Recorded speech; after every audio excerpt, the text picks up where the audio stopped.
What is up, everybody? The mailman, Jimmy Milstead, the commissioner of the League Fantasy Hockey, and we are here with StorksDesk episode 13. We're in week 17 of our hockey league, our fantasy hockey league. It's an extended week as we are just coming out of the All-Star break there in Kevin Stork's favorite team's country, Toronto, Ontario, Canada. And joining me on the Storks Desk, episode 13 here, is the Langley Scorpions owner, Kevin Stork. What is up, buddy? Did you I get to am have a... doing very well. I'll tell you what, it's been 4 days of no real hockey, and I'm looking forward to tonight. A couple of games on the tap, including my Leafs. And of course, our league commences again, week 17, like you said. And I'll tell you what, man, after this week, we've only got 4 games left. And it's going to be a lot of snot's going to be flying because there's some teams out there that are going to be fighting for a playoff spot. And as everybody knows, there's only 6 spots available. Theoretically, you could say 2 of them are almost uh, the ink is dried on them, but Yeah.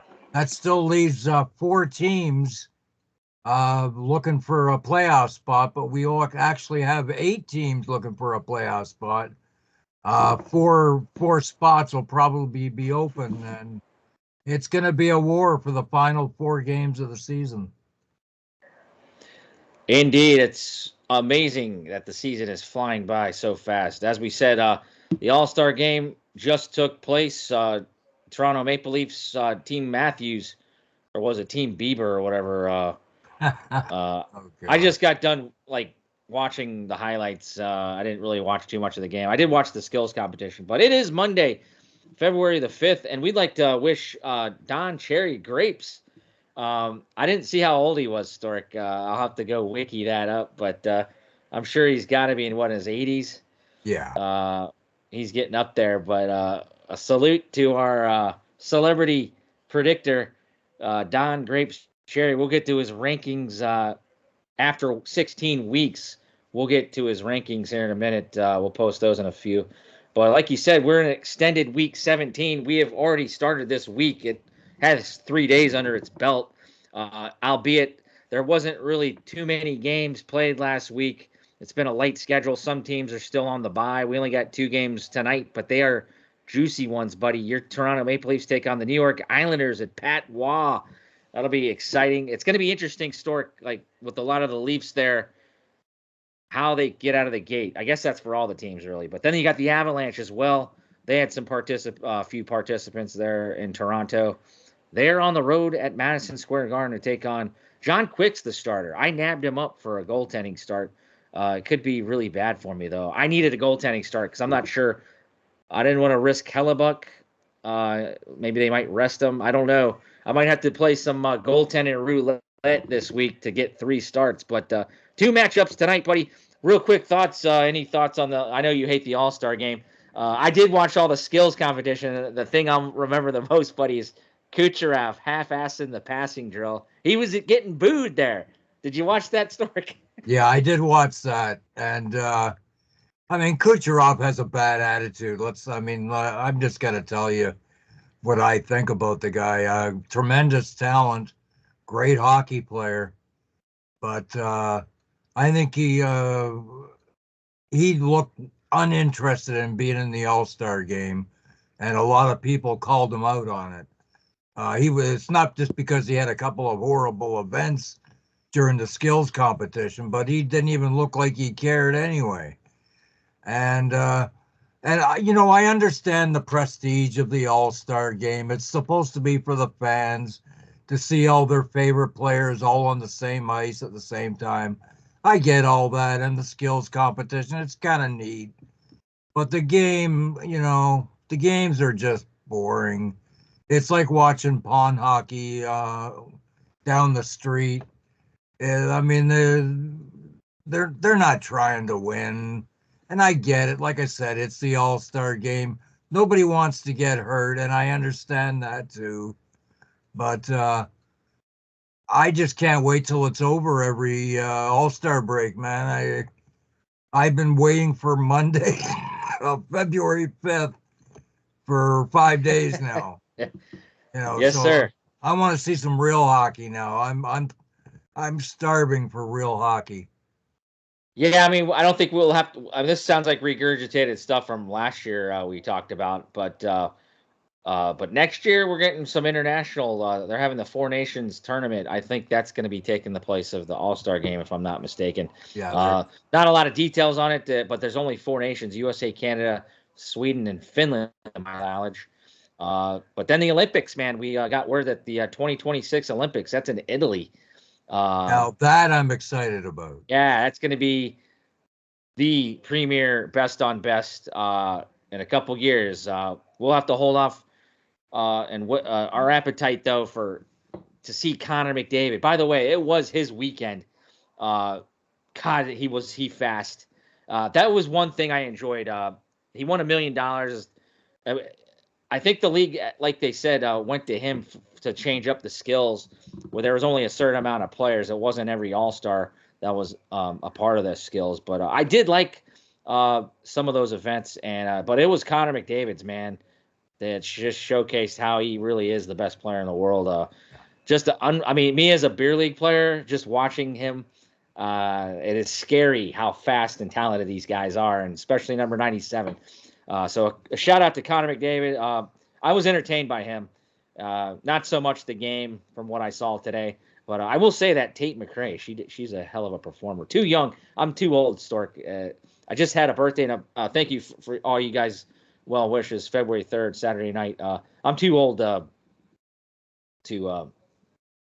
never mind. But she was a very fun performer, and I actually kind of like her music as an old curmudgeon. I think she's a pretty good talent, and I thought as far as the NHL bringing some celebrities to it all, I thought they did a pretty good job there. But that's enough of the All-Star game, buddy. Let's talk about real hockey. Like we said, we're in fantasy land, and the last time we talked to you, we got done with Week 13, and let's review some scores real quick, shall we? Back in Week 14. We're just going to go over scores. It was a 9-9 tie between myself, the Ad-Americans, and Washington Wendigo. I pulled it out of my rear end there, Storky. I thought Whalen should have won that game. That might have saved my season, buddy. You unfortunately lost to the champions 12-7. I'll get to you in a minute on your thoughts on that game if you have any memories. Unfortunately, the Killer Bunnies, they have yet to find a divisional win. They lost to Woody Woodpeckers, who are currently still the number 2 seed, 14-6. Provo Etiquette ended a long losing streak. He won 17-5 over Julio's Huma that week. That was a big win for Dave. He's still in the hunt for a playoff spot. The Cherry Bombs, rookies of the year, great team going. They've since struggled, but they had a big 12-5 win over the Scott's Nova Fire Brigade. He's a team on the outside looking in as well.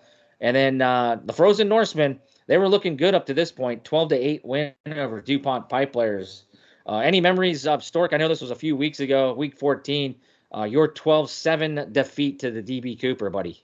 Yeah, well, a hell of a team to beat, that's for sure. But my guys just didn't show up on the weekend. I remember it. I was right in the race, but he just took over on the weekend, and there was just no catching him. But I think I fared pretty well in our league history against them. And I'm, like I said, my focus right now, and has been for the last 3 or 4 weeks, is to get back to 500. So I'm getting close to that after I take care of Julio.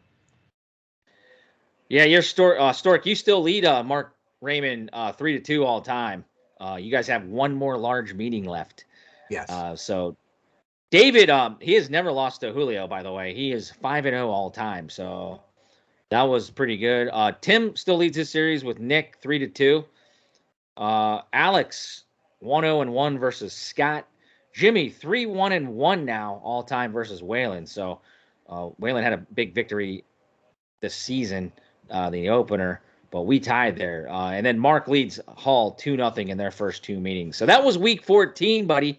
Then we went to non-divisional Week 15, and here were the scores for that. By the way, the Ovechkin, had a sizable lead coming in, but this was all Gretzky in week 15, buddy. Jimmy lost to Nick, so I'm probably going to have, next time Nick's on here, we'll put a Minnesota Wild logo up behind me. He beat me pretty good, buddy, 14-6. I just could never catch him. For some reason, my goaltending stunk that week, and he had a lot of offense. Nick, really, kudos to him. He really crushed me that week. Our all-time series is 1-1 now. So Nick, 14-6 win over Adna. A dominating win for Whalen, beating Tim 16-4. All time, they are now 1-1. So Whalen showing his offensive prowess. He has Kucherov, by the way. He does not half-ass it fantasy for him. He's still an MVP candidate if you look at it. Also, hats off to Nate McKinnon, another guy that's just unbelievable. We'll talk about him in a few. The champs, DB Cooper. This was supposed to be a really good matchup, Stork. It turned out to be a blowout. Mark defeats the other Mark 16-4. So the Woody Woodpeckers, the number 2 seed, just couldn't show up in week 15. Raymond leads that series, the champs all time, 2-0. That was Grape's matchup of the week, and it just didn't seem like Mark, the Woody Woodpeckers, Mark could get into it. Stork, your first ever meeting against Alex and the Cherry Bombs was a 15-3 win in your favor. So you started your season comeback here, buddy. You lead the series 1-0 all time versus her. And then David beats Hall in their first ever meeting of the Killer Bunnies. Probert Etiquette 14-6. So a 2-game winning streak coming in to week 17 for Dave. Oh, and Scott lost to Julio 13-7. Julio leads that series all time 2-0. So all time, the Gretzky, they went 5-1 that week. All time, it's Ovechkin 15 wins. Or excuse me, this year it's 15-14 between the Ovechkin and Gretzky in favor of the Ovechkin. And all time, the Gretzky leads at 32-31 with 3 draws. So it's really tight. I know I'm terrible in these interdivision matchups. Any thoughts on your matchup against Alex Stork? That was a big comeback win after the week before disappointment. But yeah, like I said, my main focus is, I've got to beat the teams ahead of me, and the Cherry Bombs are certainly on that list. But my whole goal, like I said, is to get back to 500 and get a crack at that top 6 spot. So that was a big win against the Cherry Bombs for me. And then the week before this one, week 16, let's review that real quick. This was our rivalry weeks that we've started, Stork, our final batch of matchups as we play our division rivals 3 times. And this is the final matchup that we played certain teams. And let's go through those scores real quick. Julio ends up sweeping Nick. I was hoping to get both those guys on today, buddy. Julio dominated this series, and Julio leads the series all time 4-2. But this year, Julio, 3 victories over Nick. Nick needed this one, buddy. 15-5. Huma improves their playoff chances with a big victory there. So they sweep Nick. Storky, you have a convincing win and end Probert's 2-game winning streak. You won 15-5 as well. Your series with Dave tied all time, buddy, 3-3. So nice work there. We'll talk about that in a minute. Mark Raymond, the champs, they've had their way with Tim Kelly. Tim did get a win this year to avoid a sweep. 12-8, though. Mark Raymond, the DB Cooper, get the victory and lead that series 5-1 all time over the Pipe Players. And the Pipe Players, I believe, are eliminated, right? They're not officially eliminated, not officially. But the Pipe Players and DuPont are on the verge of elimination. Okay. So, yeah, they could be eliminated after this week. Okay. We'll get to the math here in future shows. Other matchup, Whalen. He had some trouble with Alex this year. He does avoid the sweep, though. Alex had a 2-0 series lead in their first opening year matchups here. But Whalen wins this one, Stork, 15-6. So Alex leads that series 2-1. Whalen avoids a sweep. Speaking of sweeps, though, Jimmy, this is the most success I've ever had against Dan Hall. In other leagues, Hall has wiped me as a doormat, has wiped his feet with me. But I get the sweep this year. Dan Hall getting his feet wet here in the league fantasy hockey. Jimmy wins 13-7. Jimmy takes it 3-0 this year. By the way, Dan Hall has not won a division matchup yet, buddy. All 3 of his wins have come against Gretzky division foes. Yeah. And then Mark, he got the sweep over Scott. Scott hurting, man, 11-8. He needed this win. Mark leads the all-time series 4-2. It was 11-8. The Woodpeckers get back in the win column. So any thoughts on your matchup, buddy, against Dave? That was a big win for you, man. Yeah. Well, like I said, I mean, from the week before that with the cherry bombs, and then, of course, Dave and Prober Etiquette, 2 teams I got to beat if I want a chance at a playoff spot. So I came up big against Dave. That was a big win for me. I'm now, after this, I'm 1 game below 500, and I got another tough one in Huma this week. So yeah, I mean it's go time for some of us teams that are fighting to stay in the top 6. I mean, it's only going to get better the last 4 weeks. So yeah, it was a big win for me against Dave. It would have really set me back a little bit if I had lost, but I came up big with 2 big victories against 2 teams ahead of me. And here's the birthday boy, Don Cherry's ranking, Storky. DB Cooper, he's been in first place for a number of weeks now. I lost count.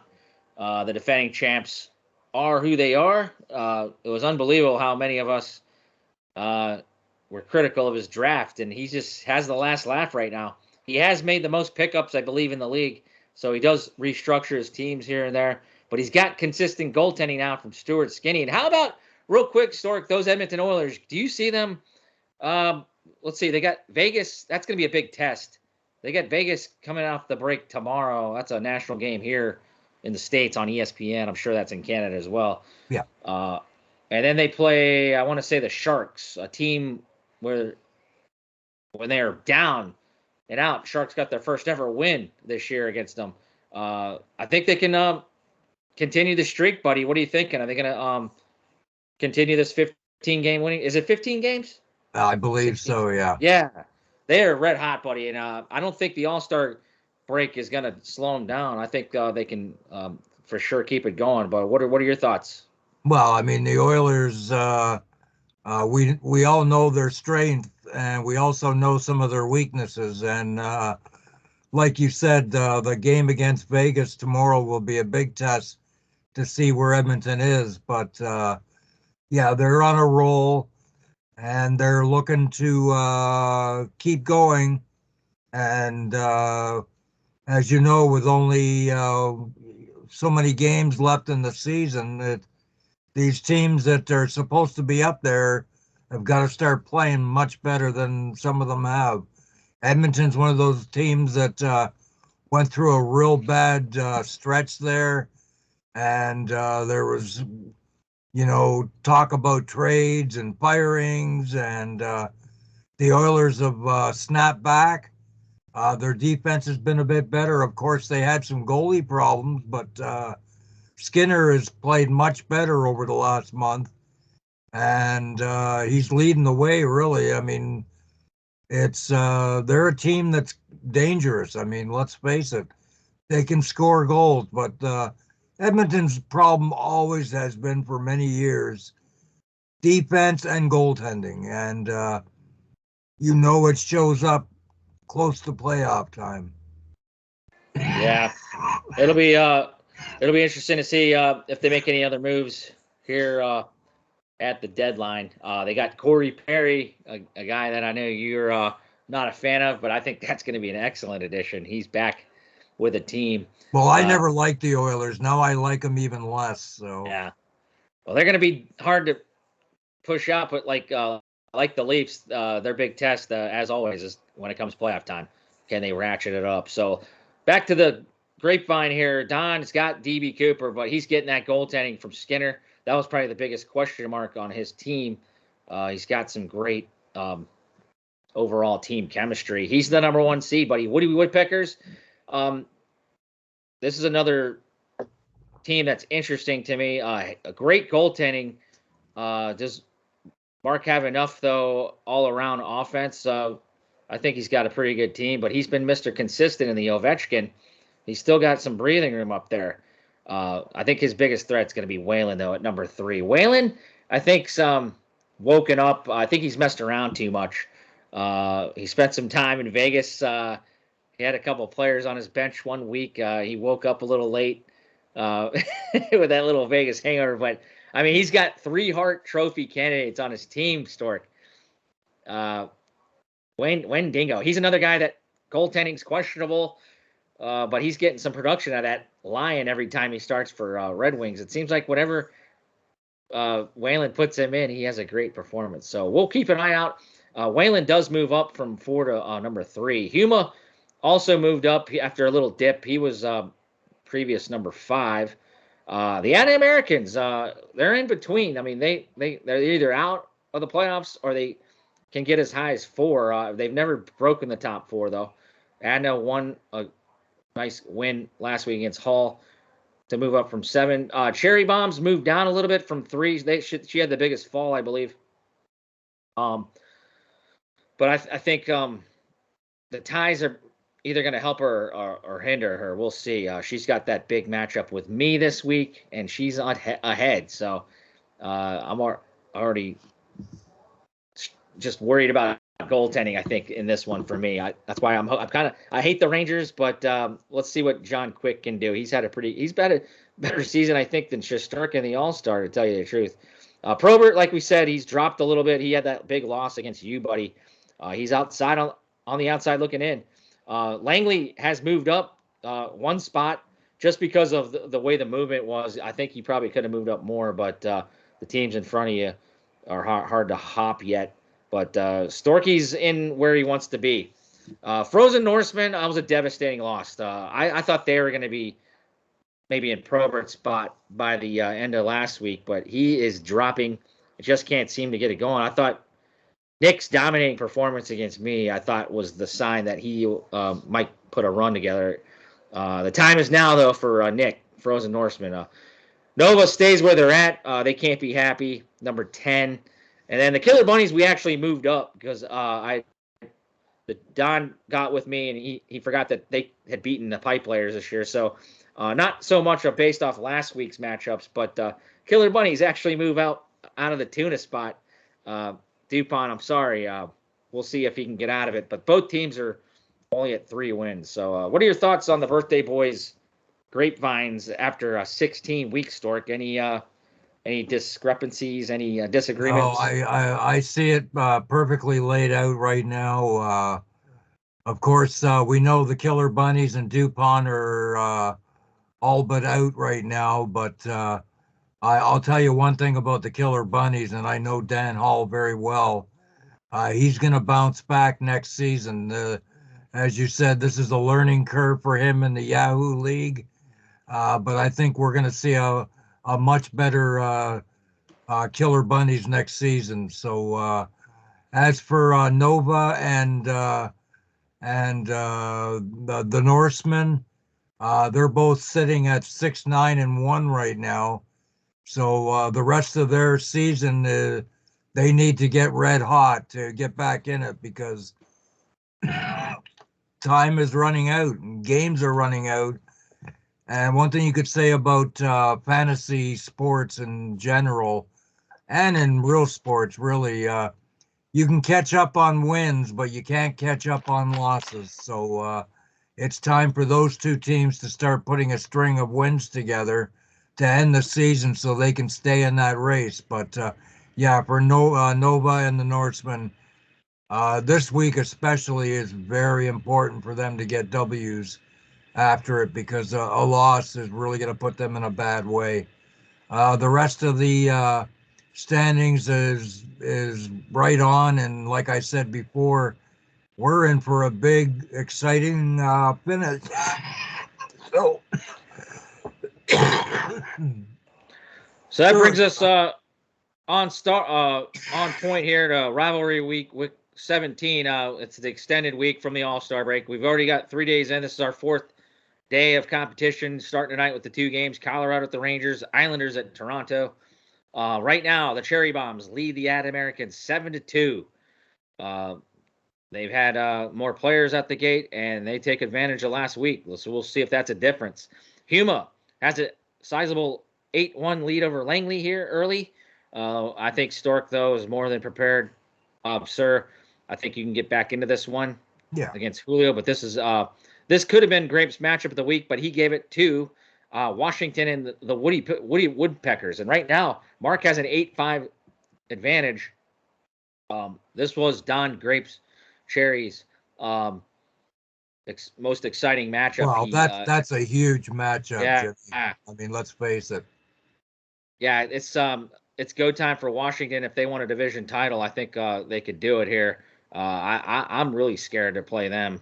They're only 3 points away from the Woodpeckers right now. So yeah, I mean, you can call this a 4-point game for sure, because if the Peckers win, they go up 5 points, and that's going to be rough on Washington. But a victory for Washington puts them only 1 point out. So big game definitely in that division. And then Nick, almost win scenario against the champs, 7-3.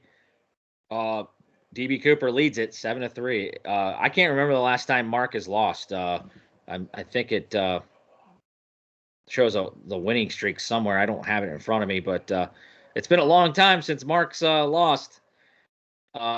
Prober Etiquette, they've got a sizable lead over DuPont Pipelayers, a team they've mastered over the 2-year existence of this league. They lead at 12-3 early.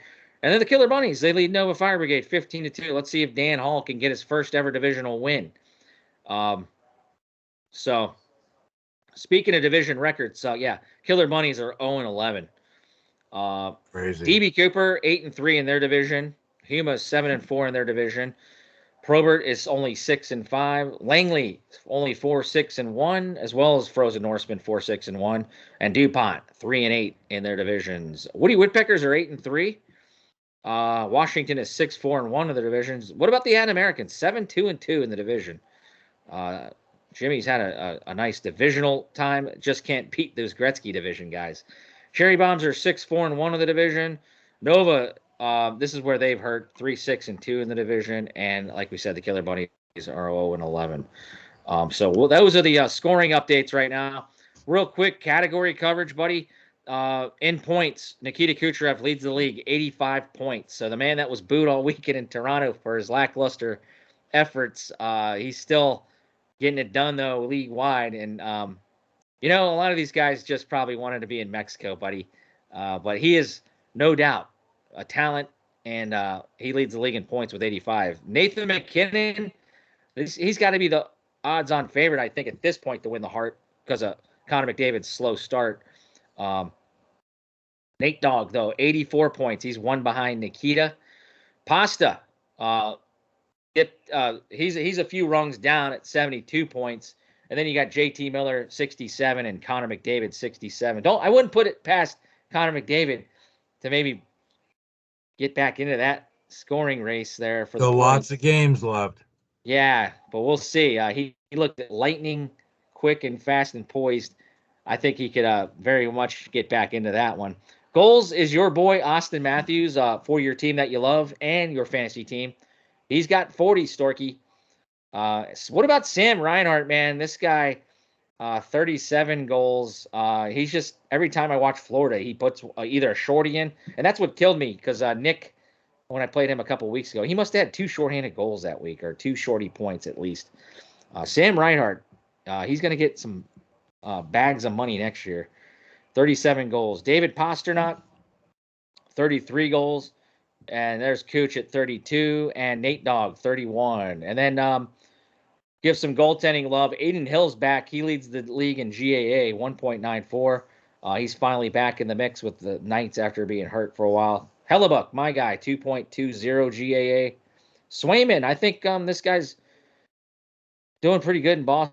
He was an all-star this year, 2.30 GAA. Joey DeCord out there in Seattle is the big reason why Seattle's turned it around a little bit, 2.32 GAA. And then what a guy we just talked about, John Quick, 2.430. Not that as many starts, but as a backup, I guess. The guy's having a phenomenal year. And then your guy, Gorgiev, leads the league in wins with 27.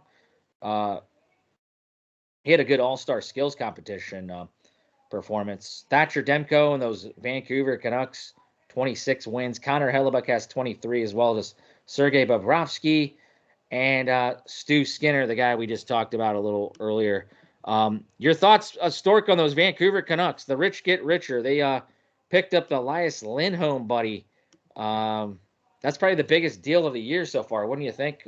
Calgary gets Kuzmenko and a bunch of young prospects and a first-round pick. I'm sure there was other details, but what are your thoughts on Elias Lindholm Canucks? Is this their year? It could be their year. I still have some question marks about the Canucks, and I really like the Lindholm deal, though. I mean, that really puts them over the top. They didn't lose a whole lot because Kuzmenko was not playing well in Vancouver, and he wasn't getting the ice time that he thought he deserved. He'll get that chance in Calgary, but I mean, certainly you got to say the Canucks are going all in. They gave up their draft pick for next season. Calgary's looking to rebuild, and there was no way they were going to keep Lindholm. I don't think they could have afforded him. So, yeah, it's going to be, I mean, I'm rooting for the Canucks. I hope they do well. But I still, when it gets down to the crunch, I want to see if they're still there. I'm surprised by what they've done so far. I think everybody is. We knew they had a decent team, but we didn't think. I mean, here they are sitting, still first place overall. I mean, they're just rolling, and Quinn Hughes is looking like Bobby Orr. Whew, I mean, man, he's just yeah. phenomenal what he's done, and I've seen him play a lot of hockey living here in Vancouver. Yeah. I mean, the kid is just electric. He controls the whole game, and the whole team has jumped on his back. That's for sure. Yeah, the playoffs are going to be certainly exciting, especially in the West for me. Man, I'm not a Vegas odds person, but like it's got to be, it's going to be a gauntlet with Edmonton being red hot, Pacific alone. I mean, you can't count out the defending champs, Vegas Golden Knights. They've suffered some injury woes here and there. Jack Eichel, I think, will be back before the playoffs, from what I hear, Yeah, sometime in March. probably. Yeah. The Kings fired their coach, Todd McClellan. Any thoughts on that? They're taking a swoon. Well, I'll tell you what, man. You take a look at their team and you think, well, where are they weak? But they've had a lot of guys that are just not showing up. I mean, they Yeah. gave a boatload to Winnipeg to get Dubois. Where's he been? And you can't really blame the coach for that, but they needed a shakeup in LA, and McClellan was the guy that had to get axed. But we'll see if that wakes up the Kings, because they got a hell of a team. But they got a lot of guys that aren't showing up, just like Doughty said. I mean, they're more worried about their stats. Yeah. And I mean, that's a direct blow to his teammates. So he's a veteran, and he knows there's a problem in LA, and he doesn't understand it either. But when you got guys like Dubois he's got 10 goals and 10 assists, and he was supposed to do much better in LA. You can't say he's not getting the playing time, because he's getting lots of ice time. But I think he needs to be a healthy scratch for a couple of games. Maybe that'll wake him up, because he's been a huge disappointment in LA. Yeah, I knew when that trade took place, Stark. I said, I said, I don't remember if I said it to you, but I said it on my Twitter.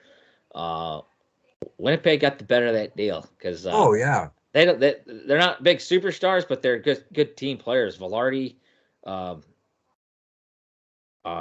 Iafallo, and I can't remember the third player. But the Winnipeg Jets, that's another team like we haven't even mentioned yet because of the no. goaltending. They got Sean Monahan in a pickup from Montreal, a good power play guy. He was leading that team in power play points. That's a big pickup. I thought maybe Boston. Boston's been sitting on the outside. It sounds like they need a center. I mean, like Patrice Bergeron retirement. Do you think he'll come back? Who? Or is he done? Patrice Bergeron. I've heard rumor boys that he's hinted on maybe coming back. Coming back. I don't know. We'll see. But Boston needs some depth at center. I thought Sean Monahan might have been their guy, but I guess. And also, you'd have to trade with arch rival Montreal. But you wouldn't listen to me anyway, because I'm the same guy who said nobody would sign Corey Perry. And what has he done? Well, Edmonton's that kind of team, buddy. I don't know, man. I think he's going to help them out a lot. Well, I'll tell you what. Watch out for Winnipeg. I mean, there's a lot of teams in the West to watch out for. Dallas. We haven't even talked about Dallas. They are stacked, too. There's a lot of good teams in the West, and it's going to be some good playoffs are going to be coming up, because there's going to be some huge matchups when it's all said and done. A lot of good teams in the West, and they're all going for it. And, it's not just Vancouver and Winnipeg that have made a noise. There's a lot of good teams, and of course with Edmonton too, you can't count them out. When you got a guy like McDavid and Draisaitl, you can't count them out either. So it's going to be two great division races down the stretch. It'll be exciting. I know. I saw somewhere. Do you think they'll keep the same playoff format in future? I know Crosby has been vocal. He wants to go back to 1 versus 8 to reward regular season play. Because that's what's going to happen, man. Those 2 versus 3 seeds. There's going to be there's always a very good team that gets knocked out. Yeah, I don't mind this wild card thing. It's kind of neat. I don't mind that. It's just when you're taking the top 3 teams from each division and then throwing in the wild card, we've seen it over the last 2 or 3 years. We've seen a lot of duplicate matchups every year, because that's just the way it is. So, if they could do that same thing in the divisions and the conferences, conference 1 and 8, do it that way. I mean, I agree with them. I enjoyed the 1 and 8. And if you're a first place team, why should you have to play a fourth best team just because, if you're first in the conference, you should play 8th in the conference, not 6th or 5th. So I don't like that part. I don't care how many. I'll tell you what. In a conference, if all 8 teams come from the East or the South or whatever, that's the way it is. They're the 8th best teams. Put them in the playoffs. Who cares what division they're in? Yeah, I just remember firsthand when the Caps played the Penguins. They were the 2 and 3. There was always a team, or that's when the Caps were arguably their best. It just seemed like you always had to go through Pittsburgh, and you can attest to you guys in Boston, Toronto and Boston, 2 and 3. So definitely interesting. It was a big problem in the 80s. When we had like 8 divisions of 4 teams or something like that, and 3 teams in each division made it or whatever it was. You were seeing teams with a 26 and 43 record making the playoffs. I mean, they shouldn't be in the playoffs. Come on. The old Adams division, Hartford. The Adams, the Patrick division. It was ridiculous. Good, really decent teams were out of the playoffs because they were in a strong division. While in another division, a team with 26 wins and 43 losses made it because they were in the weak division. Like I remember especially the Norris division had the Leafs, Detroit, St. Louis, and Chicago. And it was a bad division then. There wasn't much going on in that division. And some really bad teams were making the playoffs. It's ridiculous. Well, as far as the league fantasy hockey Stork playoffs, I like our format. It's only 6 teams make it, and if if it was to start today, I'm sure this is going to change. But DB Cooper, obviously your number 1 seed, they get the bye, and then Woody Woodpeckers, the number 2 seed currently, the 2 division winners get the byes. Huma would be taking on the Cherry Bombs right now, if that was to end, and the Wendigo would take on the Americans, a rematch last year. We mean Wayland. Wayland didn't beat me last year until the playoffs, and man, he is a tough team. But I'm sure this probably was going to change here and there, and for your sake, I know you're going to want that to change for you I'm to going get in. back to 500 after this week, buddy. You better watch out for Langley. And then some league topics for discussion here, dude. I, as commissioner, have gone into the tools. I do not know how to change the consolation. I don't know how to get the buys out of there. So we might have to do that again with the buys, man, for the consolation. I don't know how to change it, Stork. There must be a way. We'll look into it. Yeah. So right now, I have it as buys because I've gone in there. Oh, that's what we want anyway, right? We want the first team in each division to receive the bye, right? Oh, for only 6 teams. That's the way. That one stays. But you were questioning the buys in the consolation round for last year's that we're not gonna know until the playoffs start how it's gonna work. But we have to get rid of that. That's for sure. I just don't know if we can, man. I tried. Hopefully, we fixed it. There must be a way. If something goes wrong at the end of this year and we see it again, I'm sure there's a number that we can call Yahoo and get some help on doing that. I'm sure there's a hotline of some sort. As deputy, I will task you with that, and you can. I will do that. I've had to talk to ESPN before, so. Or our boy Julio, a member of our brass, he has yet to have a big job. Maybe we can get Julio behind the scenes, and you can delegate to him. I'm hoping it's corrected and we got it right, but if not, we'll get a hold of Yahoo and find out why we're not being able to do it, and they'll tell us how to do it. But I'm crossing my fingers that we got that all fixed up. Because, yes, the number 1 pick is up for grabs, and it isn't just handed out. It's got to be won through the consolation round. Well, Stork, this has been a good show back after a long hiatus. It's been good to see you. I hope you've been doing well. I've been doing well here. The weather finally started raining again. It was a beautiful day over the weekend, a few days out here.